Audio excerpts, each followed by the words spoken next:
Hi guys, welcome to this lesson on using ghost notes in your shuffles. If you haven't seen the previous videos in this series, please go check them out. I'm sure they'll be really helpful for you. You can do so in the links in the description.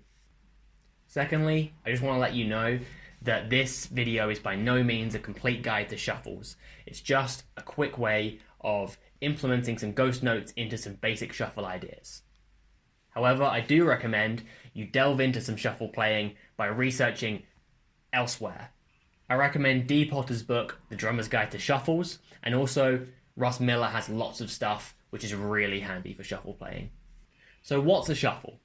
A shuffle is essentially based around one rhythmic pattern. You play the first and third notes of a triplet. So it's the 1, let, 2, let, 3, let, 4. And this was invented along with blues music. However, it has countless variations and has been used in almost every genre since. Here is what the basic pattern sounds like.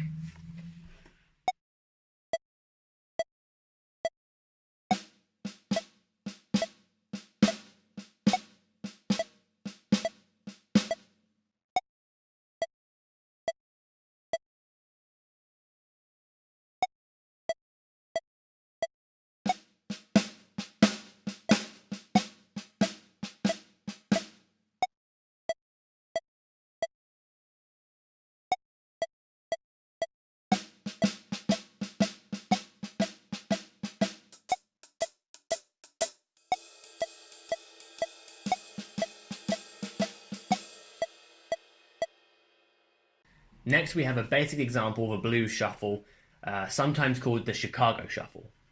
This shuffle can be played on the hi-hat or the ride, but for this example, we're going to go to the ride because we're going to be playing 4 to the floor with the kick drum and the pedaled hi-hat.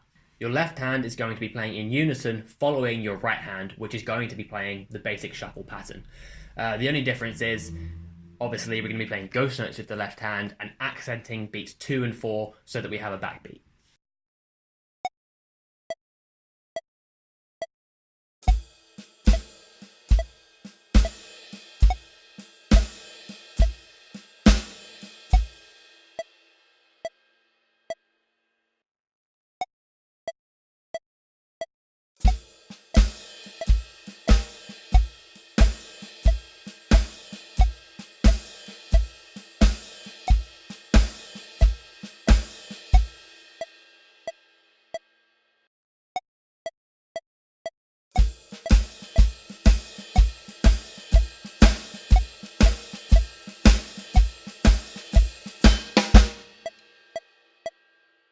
If you struggled with that one, you can simplify it by removing the pedaled hi-hat and the extra ghost notes and just playing the simplest form of blues shuffle.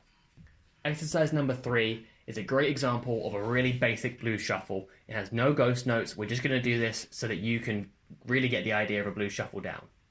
Instead of 4 on the floor with the bass drum, we're just going to play the bass drum on beats 1 and 3. And we're going to do pedaled hi-hat on beats 2 and 4 along with the accent on the snare. The ride pattern is going to stay exactly the same as it was before. Here it is for you, a slow, medium, and fast tempo.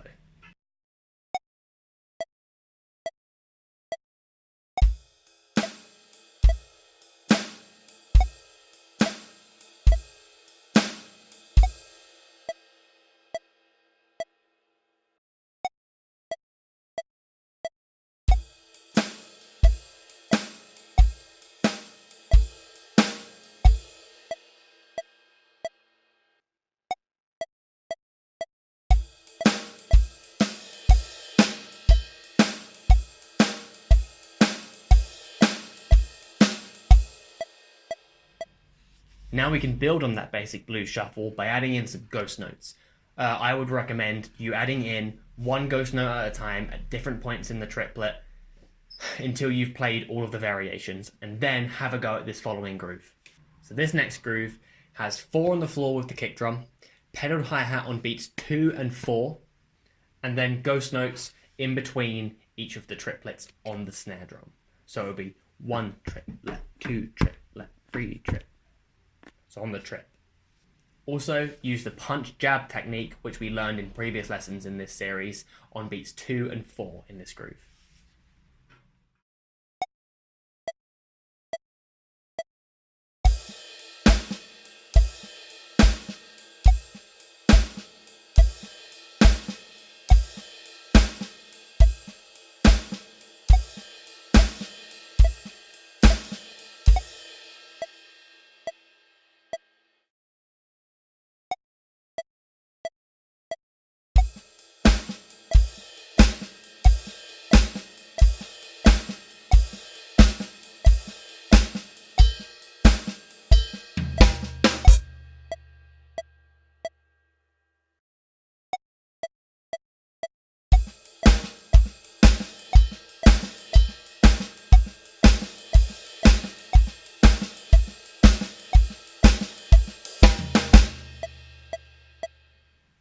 This next blues shuffle is sometimes called the Texas Shuffle.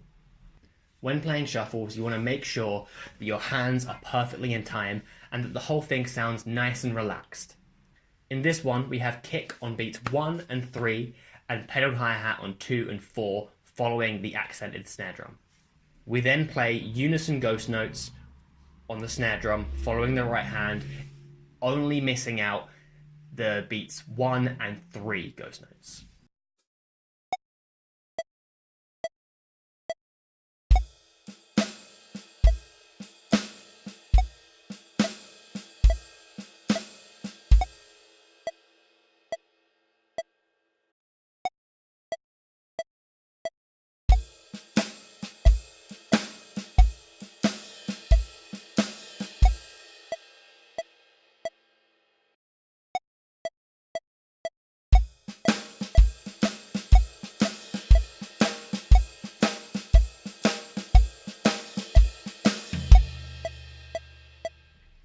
So this next shuffle, exercise 6, is a little different from the previous ones and is known as the flat tire shuffle or the backdoor shuffle, and you'll see why by the sound it makes. Much like the previous shuffles, this can be used in blues, but also it's used a lot in country music. Much like some of the previous shuffles, we have 4 on the floor with the kick drum, pedal hi-hat on beats 2 and 4, and the usual shuffle pattern on the ride cymbal. This time though, we're going to have unison ghost notes following the right hand pattern, but the accent is now going to be on the let of every triplet.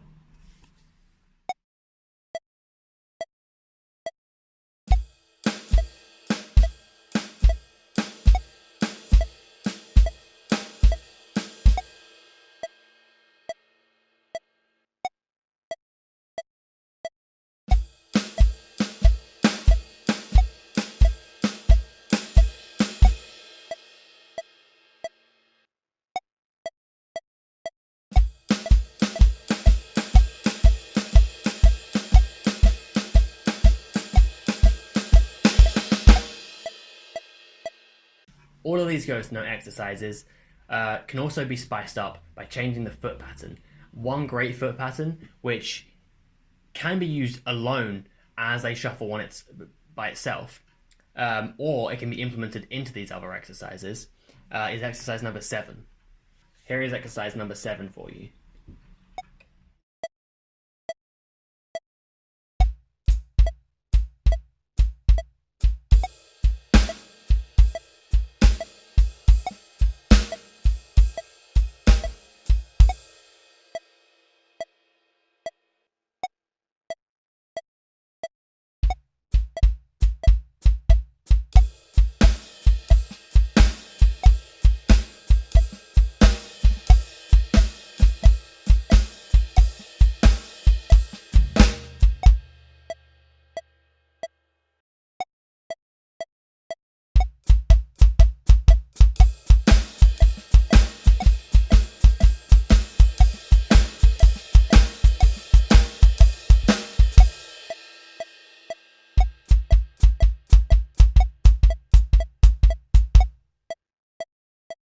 Okay, so there are some of the most useful shuffles and how to implement ghost notes into them for blues and jazz playing. Now we're going to look at halftime shuffles. To play in halftime, you're going to be playing the backbeat on beat 3 instead of beats 2 and 4. So that it sounds like if you sped up 2 bars of this, it would sound like 1 bar of a normal time bar. One of the most influential halftime shuffle players is Bernard Purdie. And this next groove is known as the Purdie Shuffle. That's how influential he was. Make sure you focus on the ghost note placement as they are on every trip, much like exercise number 4. And make sure that you're playing them nice and quiet so that you can barely hear them and they're just changing the feel of the groove. Also, you want to play this one with a nice swung feel because that's how it's almost always used. This is what the Purdie Shuffle sounds like.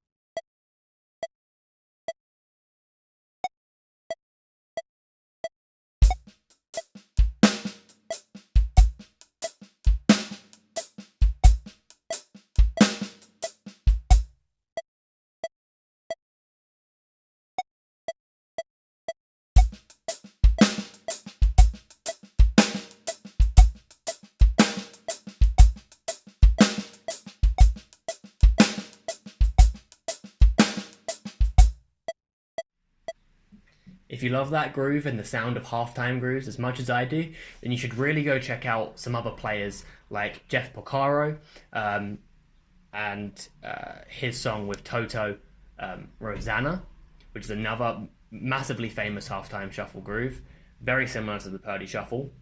Or Fall in the Rain by Led Zeppelin, played by John Bonham, which is one of my favourite examples of a halftime shuffle.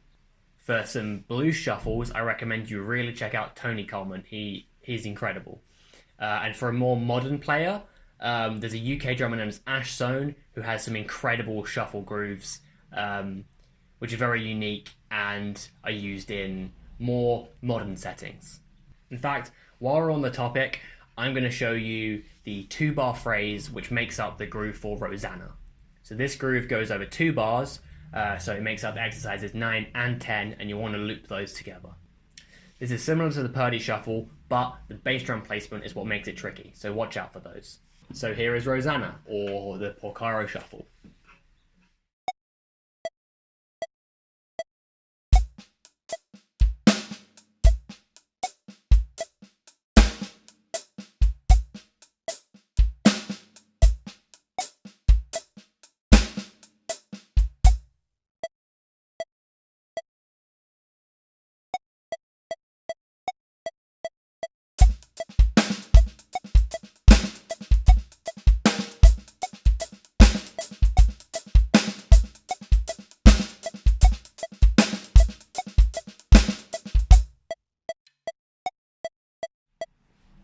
There are so many more shuffles with different bass drum placements, different accent patterns, using different surfaces. The list really goes on, but I'm not going to go into that here because we just don't have time. But I really do recommend you go out there and find all of the variations and try them out. I hope you enjoyed learning these essential ghost note shuffle grooves, and I really hope you implement them in your playing, whether it be blues, jazz, country, or even some modern pop things. The shuffles can be used anywhere. Hopefully I will see you, or at least you will see me, in the next video where I'll be covering using ghost notes within linear grooves and also stepped hi-hat grooves. Also, if you have learned anything from this video, I think that you should like it and subscribe it. Maybe share it with friends if you think that they would benefit from anything in this video. And if you would like to book some lessons with me, use the links below or email me at ludlowdrumtuition@gmail.com. Hopefully you learned lots from this video. I will see you in the next one.